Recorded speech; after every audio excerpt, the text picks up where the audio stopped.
Good day, good afternoon, good night. How you doing? This is MCM and you're listening to You're Probably Right. Today we are going to have a serious conversation. Well, maybe not a serious conversation, but there's going to be a serious talk happening here. Now, of course, I'm only doing the talking, but just stay tuned.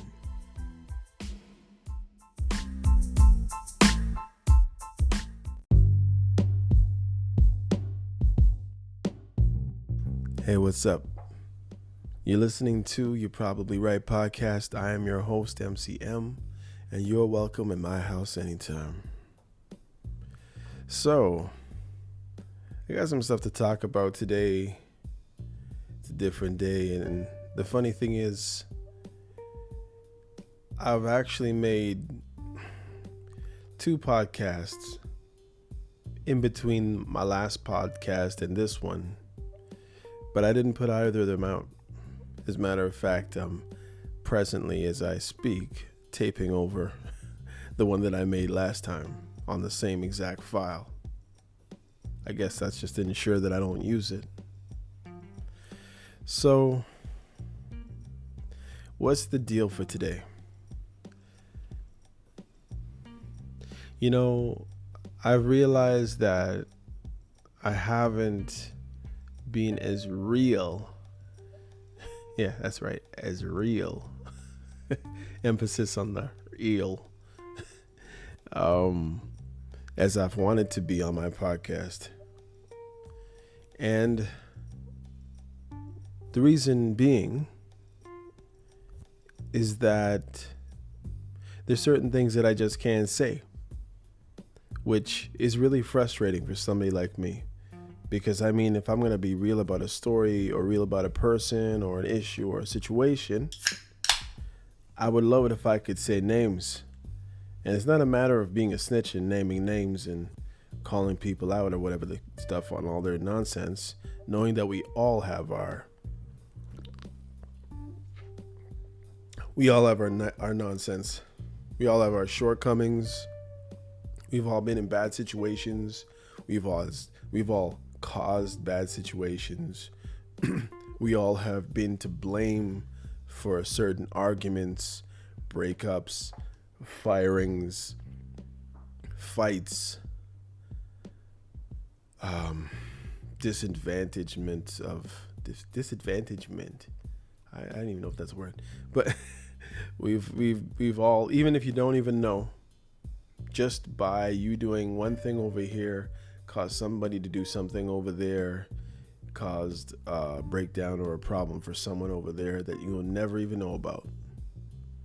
You know, it's kind of like that thing that people like to talk about, that butterfly effect, you know?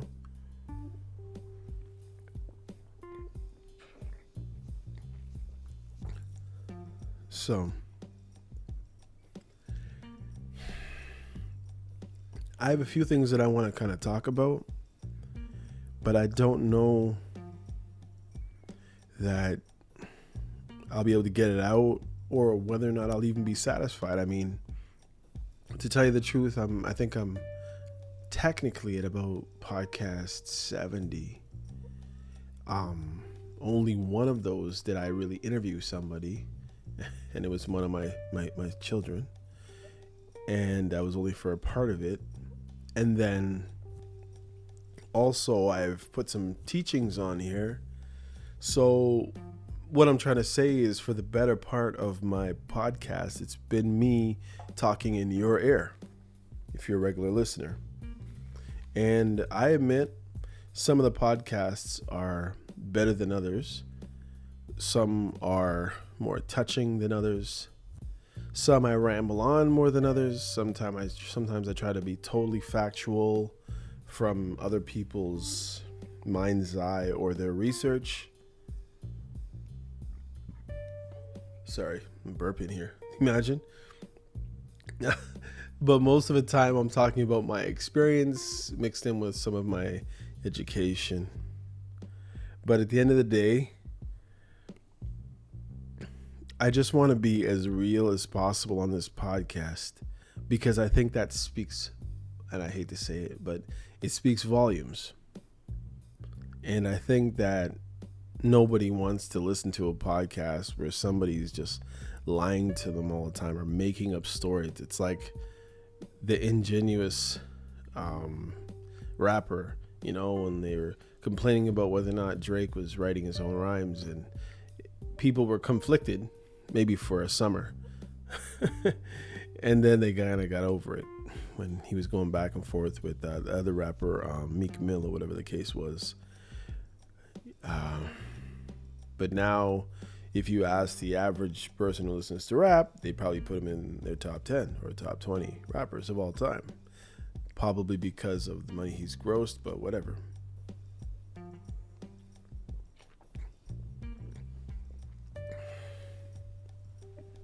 But I do, as I speak to you on these podcasts, whether flawed or right on the money with my takes, they're my takes. Now, this podcast is for entertainment purposes only, and oftentimes when names are called, those names have been changed to protect the so-called innocent. Now, the funny thing is, these may be listened to by people who know me personally one day. These people might or may not like me or care about me or love me, or hate me, whatever it is. But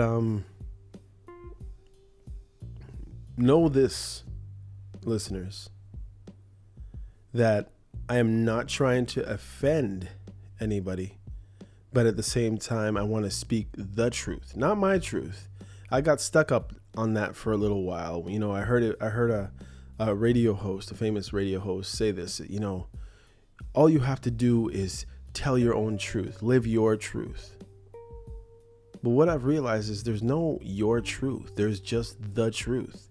And once you put something in front of it, just like justice, when you put a word in front of justice or put a word in front of truth, then it taints it, and then it's subjective, and then it's not the real deal. And if you check it, like, social justice, once you throw that word social in front of it, it taints it, it perverts it.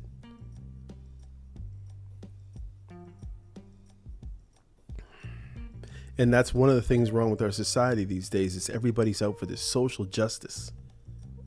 But it's like social justice for everyone. For those who are the menacing takers, dominators.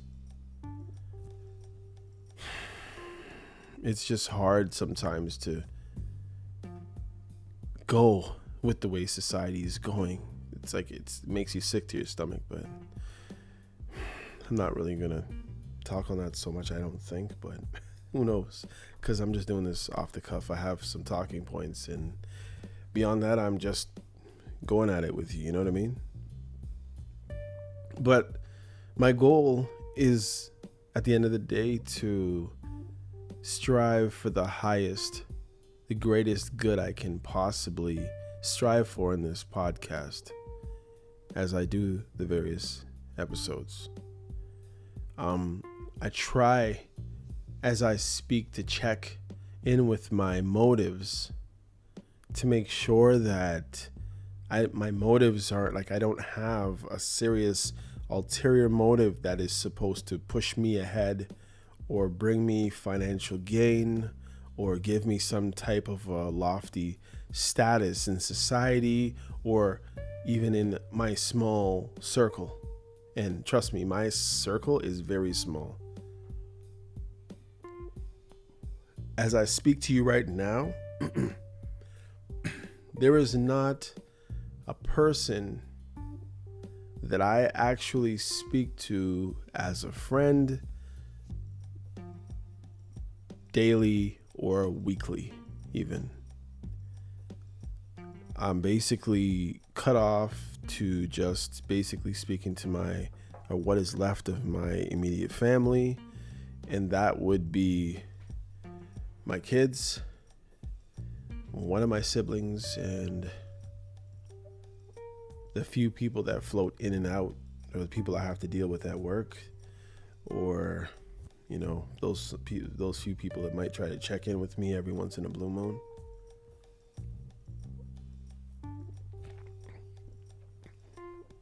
Although, being real, most of the people trying to check in with me,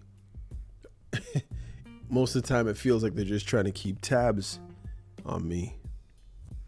Most of the time it feels like it's just they want to know what's going on. They want to know if I've done this or done that, or if I plan to do this or plan to do that, or where I'm going or how I'm feeling. But it's like it doesn't feel right, to tell you the truth. I mean, honestly, I've been a secretive, private person all of my life. And just because we're family, it doesn't necessarily mean that I want to delve into certain parts of my personal life with you. Yeah, you'll have people who care. And trust me, I can say this because at the end of the day, I have to look at myself in the mirror. And there's nobody who has to, besides my kids, honestly, there's nobody who has to respect me. There's nobody who has to care about how I feel. There's nobody who has to see what I have or what I don't have. There's nobody who I look to for advice on how to walk as a grown man, besides God and His word, and the very few people that I may listen to teach the word of God.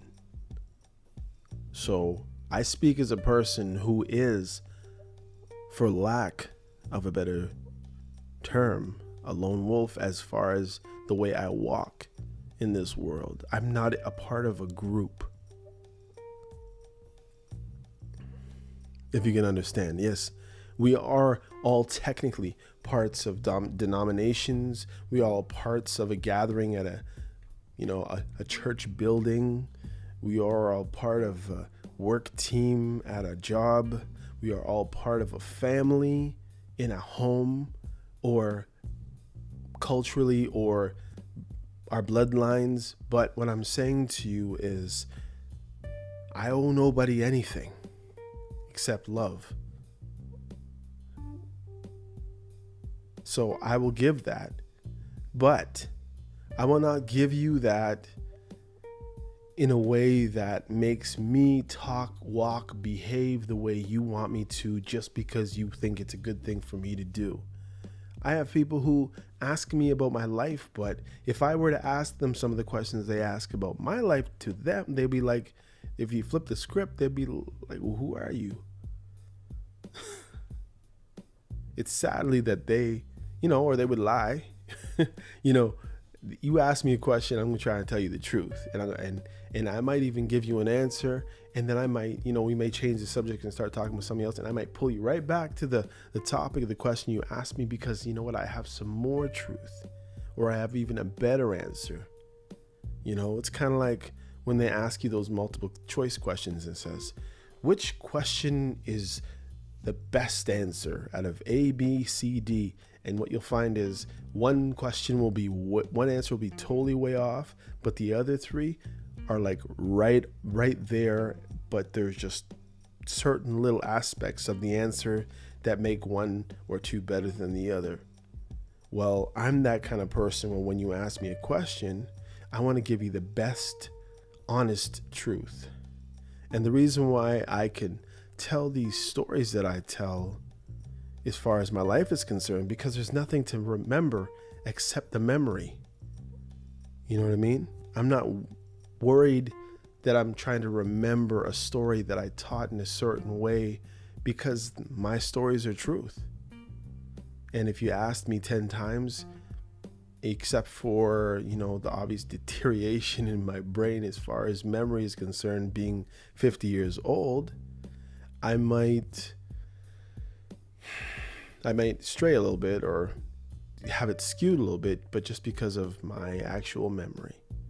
not because I'm making up stories and I'm having a hard time remembering the stories that I've made up at some point. You know, my eyes are going up and to the left. I don't even know what that means, but yeah.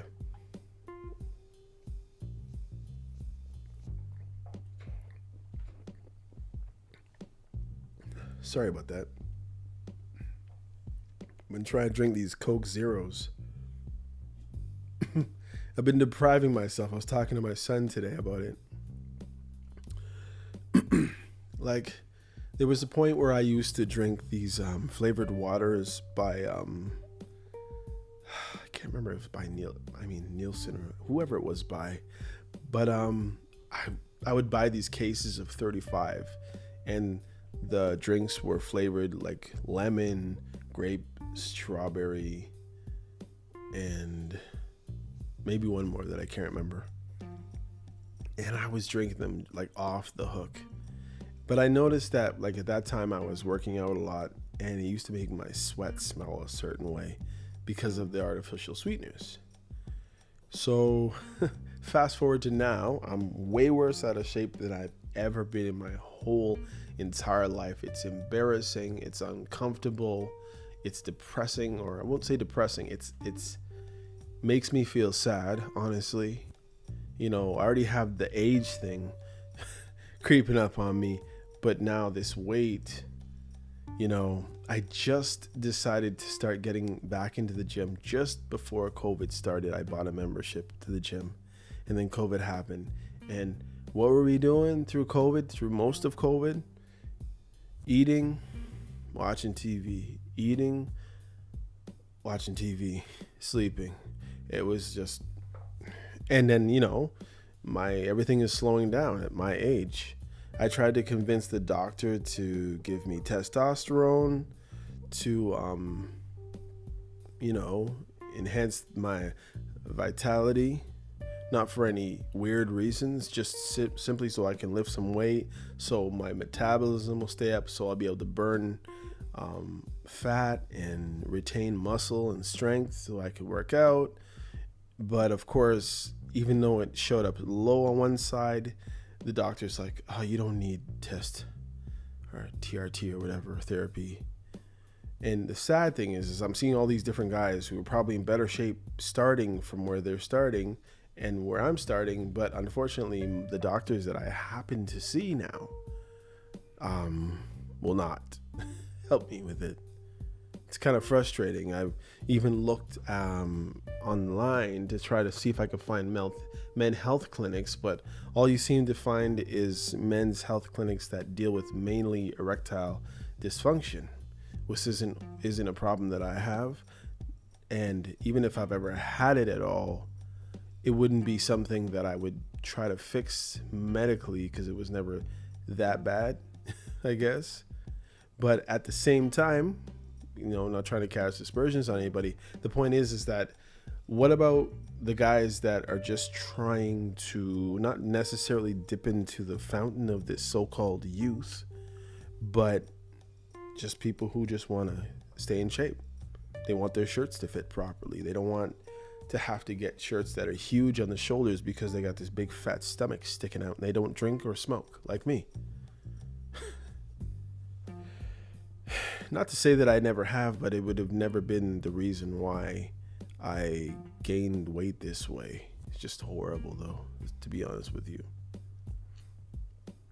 So, as I've given you that long opening, soliloquy, whatever you want to call it, I'm trying to talk about what is really igging or bugging me, you know? The real stuff that really tries to grip at me.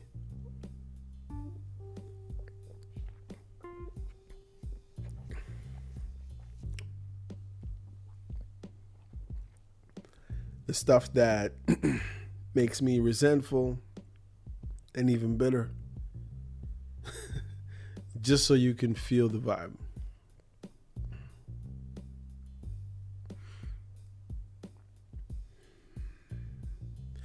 You know, I sometimes think to myself, what will it take to just be? I mean,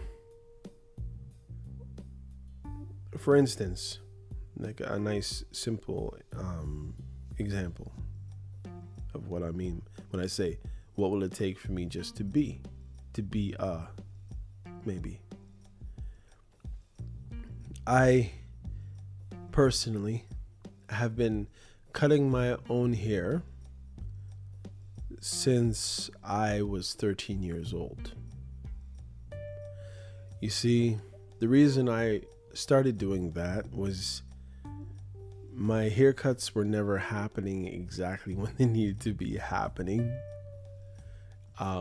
Many children who were born in the 70s and lived as really young people in the 80s and 90s will understand where I'm coming from, probably, or maybe not. Maybe your parents were always up on it, but my haircuts wouldn't always happen every 2 weeks like they needed to. After 2 weeks, the way my hair grows, no matter what hairstyle I have, there needs to be a lineup, a touch up, or a re-up of the haircut totally.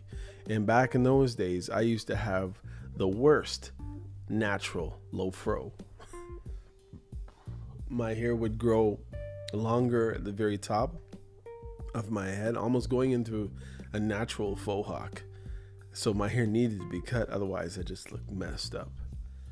And I wasn't always getting my haircuts on time. So, one day I took my my uncle's shaver. He left it in, and I was like, I seen Uncle use this thing. I'm gonna give myself like a flipping Mr. T or something. So I grab a mirror behind me, like a little small hand mirror, and I grab I went into the bathroom with the big huge mirror, and I put the mirror behind, and I cut this perfect kind of cameo looking Mr. T thing on the top of my head with no fade. Not to mention, I cut it with outliner. Now, anybody who cuts hair is probably smiling at this point. Yes, with that, I don't even know if it's called the T outliner. It's the gray one. I think it's the Oster. It's the gray one with the red switch button on it, and there's no levels to it. It's just bald. It's something that a lot of black men shave with because they get razor bumps. That one.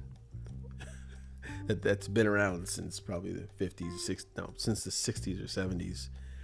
And I cut it pretty good, except there was no fade.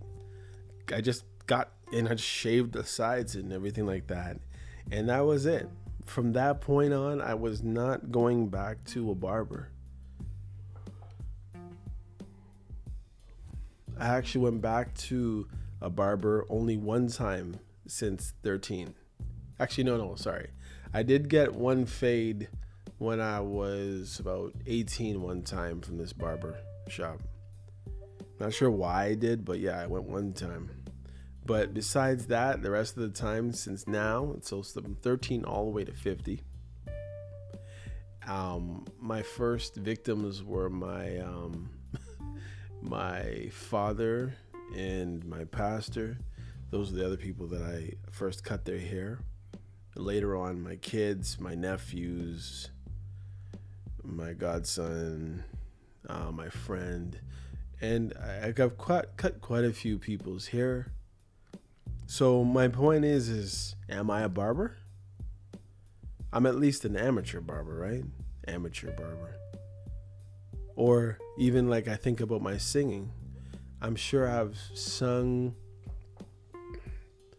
Well, there's this app that I use called Smule that many people, you'll know it.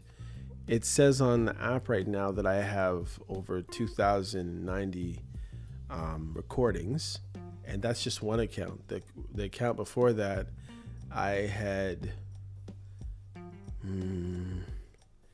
maybe close to,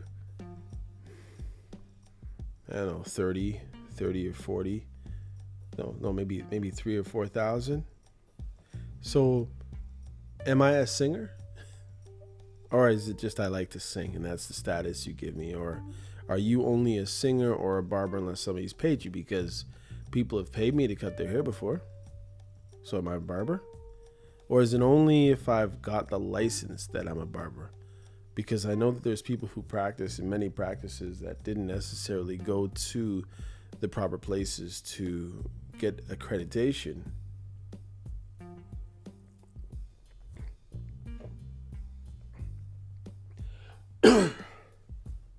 And the reason I bring this up, sorry. The reason I bring this up is because I was having a conversation with a few coworkers last week, I think it was. And I guess I can get into it. Let me just vibe out with me, okay? I don't want to rush anything that I say here. Let's see.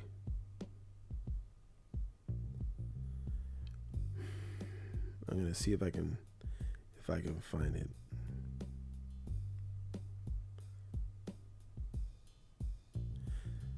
Yeah, it's silent, isn't it?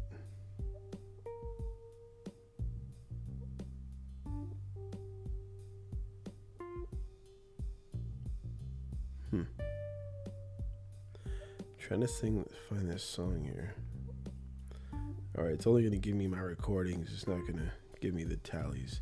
But anyways, put it this way. There's no less than 4,000 recordings of me singing with other people or by myself.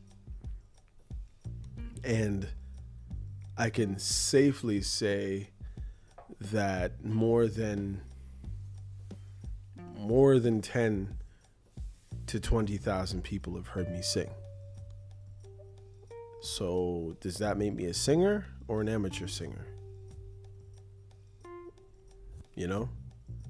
Because I'm sure there's people who work and get paid in bars that probably haven't sung in front of as many people that I've sung in front of. And again, the reason why I'm actually bringing this up is because I was having a conversation and I was telling these two people now, the first time I went to college, I took a course called General Arts in Science at George Brown College in Toronto. And I finished my first year with all of my classes, all my credits, all my whatever, like I didn't fail anything. Huh? What the heck? Okay. Anyhow, I finished all of my credits the first year, and the first year after that, what you can do is you can try to go into another program with the certificate. You just have a certificate after the first year, so you can apply to a university like what I did. Or you can go into another college course, or you can just continue and finish the course in 2 years and get a diploma. So what had happened was I had finished with a half decent marks, not that great, but I applied to a university called York University. This is 1992. Yeah, I'm dating myself. And what ended up happening was my application was going through fine. They were waiting for my marks from George Brown. You know, I was trying to get out of George Brown and go to York. Now, I wouldn't like to say it, and I hope it's not true, but what happened was York says, you know, we're still waiting for your papers. I went to George Brown, says, you know what, these guys are waiting for my papers. Can you guys send it? I'm like hoping that they're going to send it. I think I did that. Maybe I didn't do that. Maybe I just waited. But the bottom line is I thought I was getting in. And then lo and behold, I get a message, another letter mailed to me. Because back in the days, everything was mail. It wasn't email because there's no email at this time. And they say, even if there was email, hardly anybody had it. But they said that, unfortunately, your course, your school has neglected to send your transcript on time. Therefore, we're sorry to let you know that our course is full and you will not be attending our university. I was so pissed off. Now, I don't know if they did it on purpose so that I could keep going to their school and pay another year of fees, or if it was just I fell through the cracks because it wasn't really their concern, or whether or not the other school got my transcript on time. But I ended up having to go back for the second year, and second year I had broken up with the girlfriend I had that I actually went to that school with for both our first years, and we broke up. So I wasn't very enthused to go back there for that one reason, and I wasn't enthused to go back because I didn't even want to be in the course anymore. I wanted to be moving on with my life, which was the point in the first place. It was upgrade my crappy marks from high school and get into university by way of going to college for a year, really. That didn't work out. So I did my courses and I ended up short, I think, 2 credits. And it would have been 2 electives that I needed to take that had nothing to, well, it was just general arts and science or arts and science, whatever. But I had to take 2 other courses just to fill out my diploma, and I didn't take them. And I ended up out of there and working in retail for years after. Getting married, retail, kids. Divorce. Sorry. Divorce, and got a new relationship, and I was encouraged to try to fight my way back into school. I remember trying to get back to my old course to see if I could finish it up, or at least get some documentation to say that I had these credits and try to do something else. And I remember going, because at that time the person that I was with helped me to walk around the campuses of George Brown, trying to locate somebody to talk to about getting back into the course and finishing, or doing something else with myself. And I remember because for some reason that day I had gout. So you imagine anybody who's had gout, or anybody who knows anything about gout, I was literally walking the streets of Toronto with gout, trying to talk to people at George Brown College. So anyway, that's the situation. But yeah, that's that's how that was. But so now, fast forward years and years later, I graduate 3 months into COVID. Yeah, that long. I actually went back to school and graduated with a social service worker diploma. And that's from Seneca College. And I was having a conversation with one person who has the same diploma as I do, probably from the same school even, and a couple other people who have supposed degrees. And and people were shocked when I said, as a social service worker, if I register myself with the school of the College of Social Workers and Social Service Workers, the Ontario Social Work and Social Service Workers College, whatever it is, that I can practice as a counselor. I could do family counseling, marriage counseling, or I could do psychotherapy. And for whatever reason, when people hear the word psychotherapy, they think it sounds like it's done by a psychologist, or you're a shrink or something like that. But whatever it is, the name of it just sounds weighty, more weighty than somebody who took a college course and got a diploma. And I was literally told, no, you can't do that. I know somebody who even checked to see if it was even possible. And when they looked, they didn't even say, oh, you can.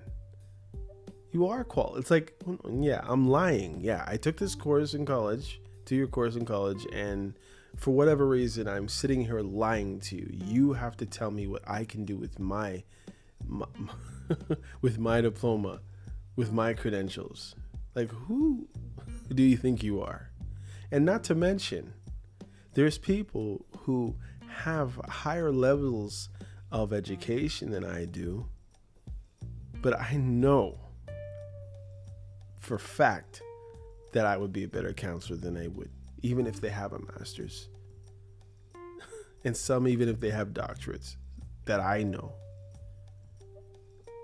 You know, and yeah, they may have their theory down. They may have amazing memories and have the ability to regurgitate information on a test. But that doesn't mean that they're better at something just because a paper of some people say in the humanities that they have this paper, therefore they are this. But, you know, that's just me. And I know I'm probably delving into my life too much because, you know, chances are some person, I was going to say another word, is probably going to listen to this one day and say, you know what, man, you kind of delved into your life a little bit too far, and, you know, we didn't need to, or we are happy you said all that stuff because we find you to be this or that.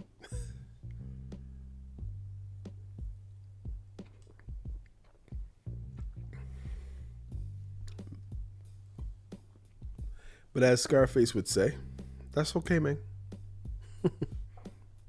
That's okay.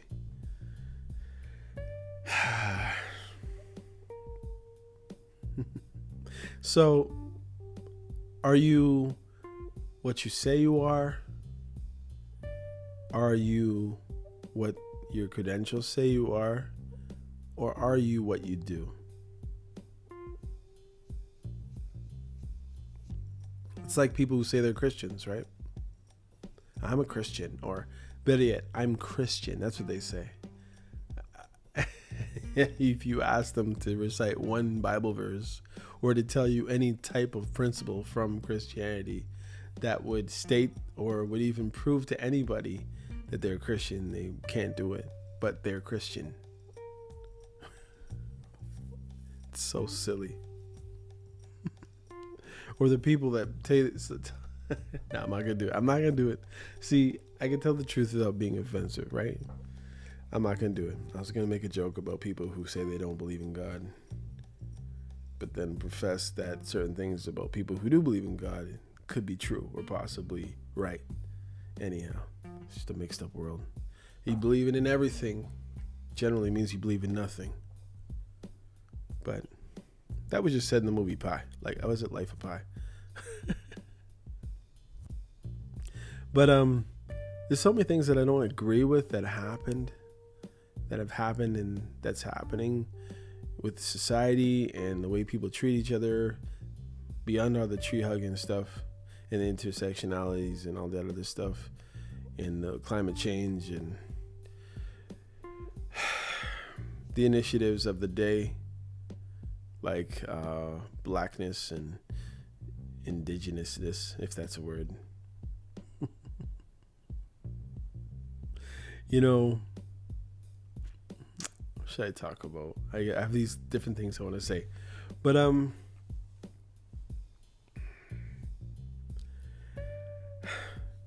you know, they have these things in schools called black grad coaches, and I'm certain that the people who have these positions can help. You know, I was thinking, you know, the position that I have right now was like, maybe I should have just been a black grad coach. I should have tried to obtain one of those positions, not knowing if I would even get the position or not, because actually I did apply for a black grad coach. And then, you know, if you've listened to my podcast earlier, you'd also know that I was questioning it, wondering, do we need black grad coaches or do we need black parenting coaches, if you know what I mean? Or do we just need grad coaches? You know? And that's just from information and from what I've seen from students who are not black necessarily, who need help in school, who will probably get, I guess, pushed to the wayside. But opportunities are there for students who identify as black, even if they're not going to access those utilities or advantages or resources.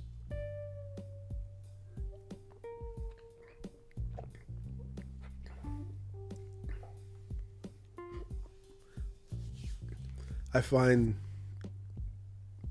young people today to be way more disgruntled than even my generation was back in the 90s, in late 80s. And even the ways that people my age or a little bit younger would try to help them, they don't seem to be open to it. In working with some youth, I realized, the approach I had was not necessarily to be their buddy, not necessarily there to be a role model, but just being someone there to tell young people the truth, not trying to be disrespectful, but to them, or allowing them to necessarily be disrespectful to others around me. That may be people my age or so-called adults who they had no reason to be disrespectful, just for the fact that they just wanted to be disrespectful to people, because that's just for some reason the thing now, Back in my day, we were rude, we were obnoxious, we thought we knew a lot more than we really did, but we still tried to hold older people to a certain level of esteem. And I don't see that anymore. Everybody's bro. It's funny how words change their meanings. But it really does feel like most of the organizations, educational or otherwise, have this agenda for black and indigenous people. Black, BIPOC. But it's funny because people talk about this white fragility stuff and the intersectionality stuff or issues. If you look at racism, is it really white against black? I know it would shock many of you, but did you know there's probably more racist brown and Asian people against black than there are white? I'm tired of this word, this name, sadly, because it is actually some people's name, but this phenomenon of the Karen. And it's any white lady over the age of probably 30 freaking out because of some kind of so-called entitlement, be her sick in the head, as in mentally disabled or challenged, or just having a bad day. They're called Karens. I've realized that other people have their things for other cultures as well, like the strong black woman. You never hear about a strong white woman. If you do, she's probably a Karen, or she's dealing in the arena of white fragility. Or you don't hear the term strong Asian woman.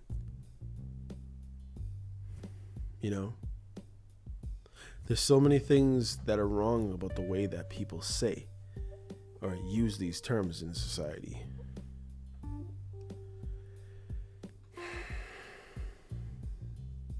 I understand the strength and the determination it takes to make certain things out of nothing, seemingly nothing. But looking for these, this black excellence, this strong black woman, this. Listen, there's one race, and that's the human race. There's various cultures within the races, or the race, sorry, but it's one race. We are all different shades of brown. There's not a white person on this planet.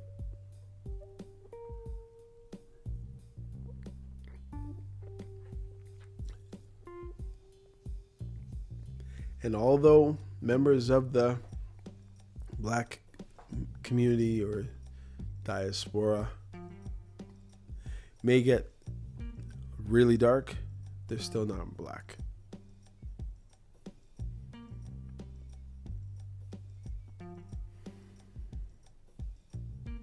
Get close, maybe.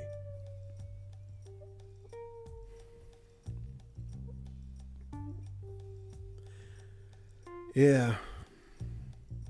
So anyhow, I said what I'm going to say for today. I wanted to say more. I wanted to talk about family members that left and do not even exist since my father died. They probably don't even know that my sister died this year. Nor do they probably care, because, they haven't checked in on us for over 10 years now. Matter of fact, last time we saw them was at another cousin's funeral. They used to check, but they were mad. They thought that my mother and myself and my sister somehow robbed them from some type of inheritance from my father.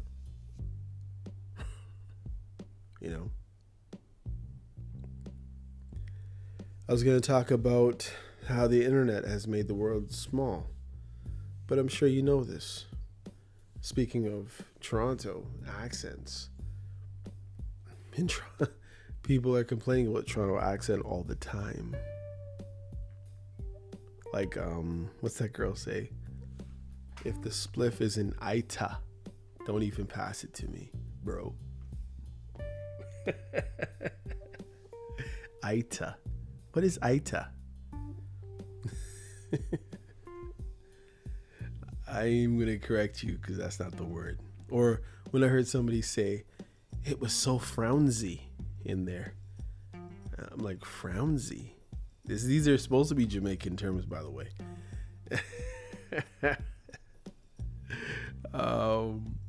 Yeah, the internet has made the world so small that a place like Toronto has people using Jamaican slang predominantly. People can say it's West Indian, but it's Jamaican slang with some of the smaller island slangs thrown in as well. And then the English slang. I'm yet to hear the Somali one, but apparently that's in there. Probably from when it started, people saying wallahi.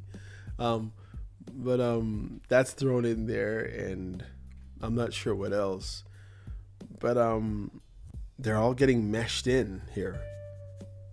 The internet and social media. Everybody can talk like everybody and dress like everybody and act and sing and rap like everybody. I guess we're becoming more of a worldly community. Can't say that that's good, but I'm sure with the agendas nowadays, it's probably a good thing for society, according to what they want, right?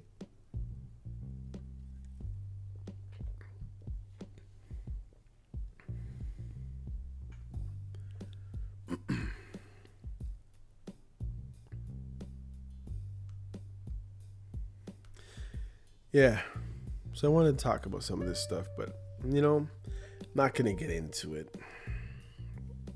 Not going to get into the behaviors.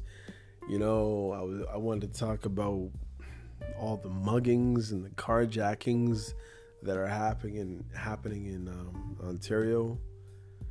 But I'm not going to get into it. But it has been crazy. Or at least the news is making it sound crazy. You got that woman, I can't remember her last name, or her first name, but her LaFlemme, the lady working on CTV, went on TikTok and Instagram and everything and complained about being let go from her job that she had for 35 years, by the way. She's complaining because she decided that she didn't want to dye her hair, and they wanted her to dye her hair to come off youthful. And she decided to make a stand. And then she was blindsided, she says, that they did not renew her contract or whatever it is. I don't know, lady. You already had 35 years. Step aside and let somebody else do it. I'm sure you're making over 80 grand to 100,000 or more than that probably. So if you want to cry about it because you decided not to adhere or bend your will of dyeing your hair, which that's what they expected from everybody else, and you decide not to do it, then live with your consequences. That's just my opinion. You want me to feel sorry for you? I'm working entry level. It's probably an entry level job. I'm 50. I do this podcast for fun, for therapy for myself, matter of fact. But if you want me to sit there and be hearing, and I don't even know how much, I'd be interested to know how much the average anchor, let's see if Siri knows, okay? Hey Siri, what does the average anchor on TV make for a salary? Okay, I found this on the web for what does the average anchor on TV. All right, let's see. There's no way 43,000. Oh Lord, it says low 27, average 44, high 72. Yeah, I'd like to see which anchor is making 52. TV anchor, here we go, Canada, 117 per year. It's average. Anyhow, I'm sorry, I'm not gonna cry bloody murder because somebody's getting cut out of their $120,000 or $100,000 job every year. You got people over here begging for 40 and some still begging for 35.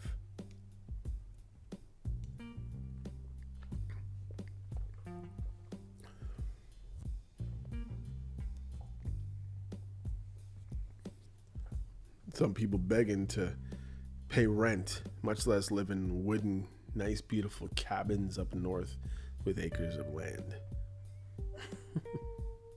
Sorry, dye your hair. Or just allow the people to hire who they want. You know, strong arm people into hiring you. It's kind of like the black thing and the indigenous thing. Or the intersex or whatever, like all the different types of people there are on this earth. Everybody's worried about ageism and racism and sexism and thisism and thatism and schism and this and that and phobias. I don't want to be a part of anybody's quota when being hired, chosen, listened to, talked to, helped out, befriended. Keep me off all your lists, please. I rarely ever check a box off on an application for anything that says, are you one of the following minorities? Do you consider yourself a visible minority? Are you part of the First Nations or indigenous to the people of this country and all that? I stay out of it. I don't want to be in it.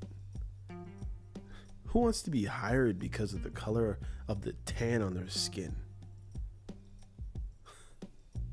Not me. No, thank you. And my latest job, I literally asked that question twice. I said, you didn't hire me because of any quotas. I don't want those jobs. And I mean, people are going to tell you no, 100% no. But then when you get the job and you walk into the office and you look at the demographic, people can tell you whatever they want to tell you. The optics say what they say.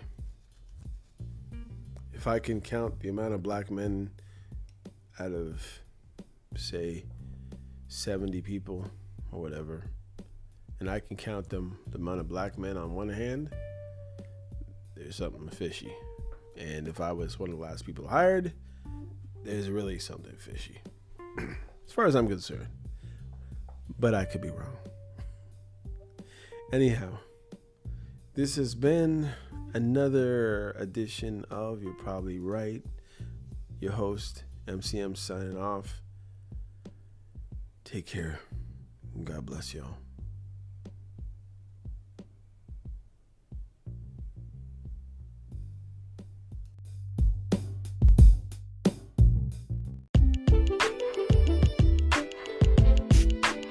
Hey, come check out You're Probably Right podcast.